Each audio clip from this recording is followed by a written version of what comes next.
สบายดีพี่น้องสบายดี FC บ่อสมบูรณ์มื้อนี้บ่อสมบูรณ์อยู่ที่บ้านคำเถาบ้านคำเถาเนี่ยก็เป็นหมู่บ้านหนึ่งที่ขึ้นกับเมืองจำพรแขวงสวรรณเขตนะพี่น้องบ้านคำเถาเป็นหมู่บ้านที่ว่าปลอดสารพิษเป็นหมู่บ้านที่พัฒนาเป็นบ้านเศรษฐกิจดีก็แม่นเป็นบ้านหนึ่งที่เรียกว่าสามารถสร้างตั้งเป็นตัวเมืองหน่อยได้ในเขตชนบทในเขตบ้านนอกบ้านนี้ก็ใหญ่เป็นอันดับแต่ว่าต้นของเขตกลุ่มนะอันนี้เป็นกลุ่ม8กลุ่มคำเถานะเป็นหมู่บ้านที่ใหญ่บ้านนี้ก็ได้มีประมาณ200 กว่าหลังคาเรือนนะบ้านแต่ละบ้านของเมืองจำพรบ่าวสมบูรณ์การันตีได้เลยว่าเป็นบ้านที่พัฒนาแล้วเป็นบ้านที่พ้นทุกข์แล้วนะท่านผู้ชมสำหรับถนนหนทางก็จะว่าได้ดีเพิ่นนะเป็นถนนปูยางคักแน่นะเป็นบ้านที่พัฒนาเศรษฐกิจนี่ก็ดีเมืองจำพรนี่ก็มีหลายบ้านนะท่านผู้ชม100 กว่าบ้านแต่ว่าตกมากลุ่ม8เขต8นี่ทุกๆบ้านของกลุ่ม8นี่ว่าจะเป็นดงดอกไม้คำเถาวันโพนดงมอนวันขอประมาณนี้จะเป็นหมู่บ้านที่พ้นทุกหมู่บ้านที่พัฒนาแล้วนะท่านผู้ชมเลยประชาชนเขตนี่นะถือว่าก็เจ้าหาเงินถูกรูปแบบเลยนะท่านผู้ชมตกยามนาก็เจ้าก็เฮ็ดไร่เฮ็ดนาตกยามแล้งก็เจ้าก็หาเฮ็ดเวียกเสริมบางคนก็ไปเฮ็ดเวียกอยู่ไทยไปกรุงเทพนะอันนี้ก็เจ้าก็มีท่าแห้งทางด้านสมมติว่าเฮือนใดนะมีกำลังพลร้ายก็เจ้าก็ไปหาเงินกรุงเทพผากเงินมาให้พ่อให้แม่ปลูกเฮือนปลูกศาลไว้จากสั่นแล้วเฮือนขอบเขตนี่นะส่วนหลังก็จะปลูกป่าไว้แล้วบ่ค่อยมีคนอยู่นะเพราะว่าลูกหลานก็จะไปหาเงินอยู่ไทยหรือไปหาเงินอยู่ต่างประเทศได้เงินได้คำก็จะฝากมาสร้างศาลบ้านเฮือนแล้วก็ฝากธนาคารไว้นะอันนี้เป็นแนวคิดของคนชนเผ่าลาวลุ่มที่ว่าหาเงินเป็นก่อนไว้เพื่อย่ำเฒ่าแก่ก็แม่นนะบ้านตัวนี้นะเป็นหมู่บ้านที่อยู่ใจกลางของเขตกลุ่ม8คือว่าบ้านคำเฒ่าจะเป็นใจกลางนะ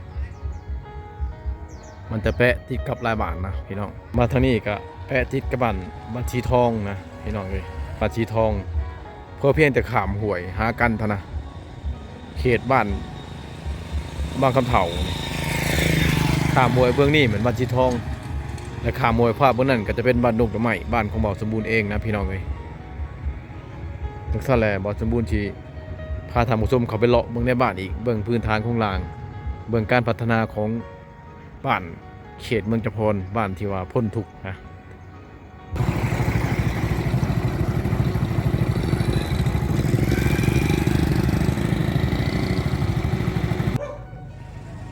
ระบบจัดสรรของบ้านดีขนาดไหนพี่น้องเอ้ย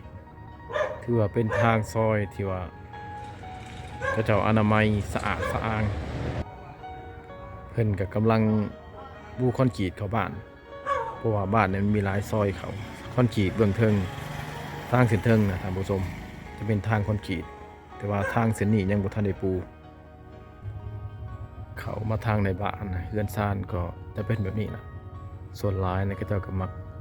ทางเทิงใหม่ทางหลุมก่อตารางนะยังเป็นเรือนแบบเครื่องทันสมัยเครื่องโบราณนะพี่น้องนี่สังเกตไปทางเรือนทุกๆหลังก็จะมักสร้างเป็นเรือนแบบนี้แหละแคบเขตนี่นะมันจะต่างกับเขตในเมืองแท้คันในเมืองแท้ก็จะเห็นเรือนก่อโดยกงหลดนี่เขตนี้ก็จะมักก่อตารางทั้งเห็ดไม้นะอันนี้มันเข้ามาในบ้านเลยบ้านเรือนก็มักแออัดเนี่ยนะพี่น้อง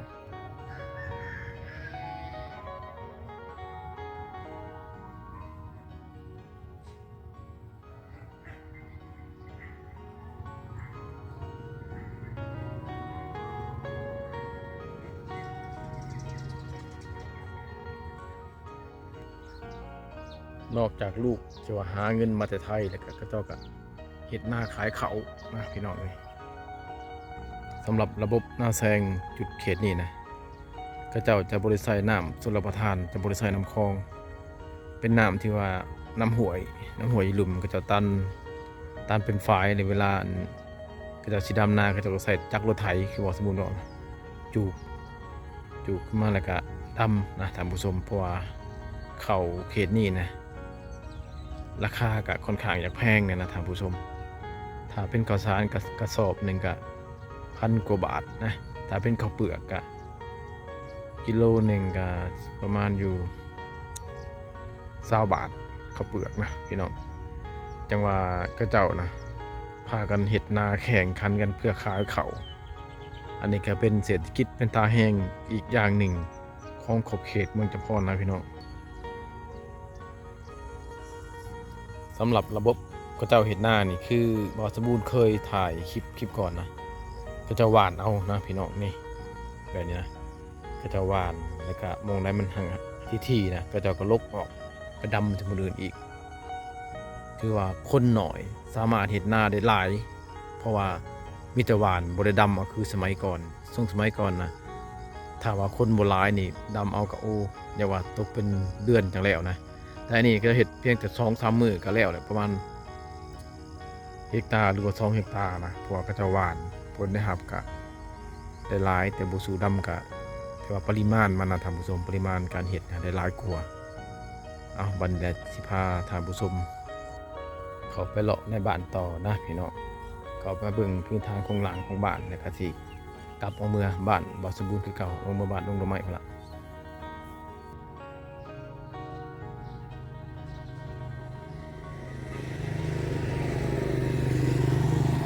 อันนี้นะเป็นพื้นฐานของหลังของบ้าน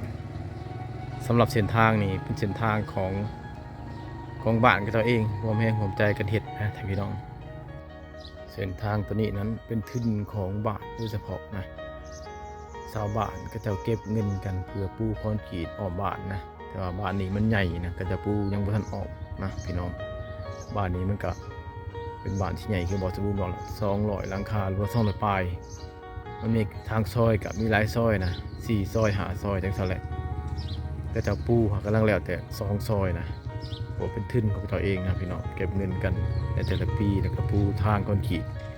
เข้ามาเพื่อสร้างสรรค์พัฒนาบ้านตัวเองนอกจากเป็นทุนของชาวบ้านเก็บเงินกันแล้วก็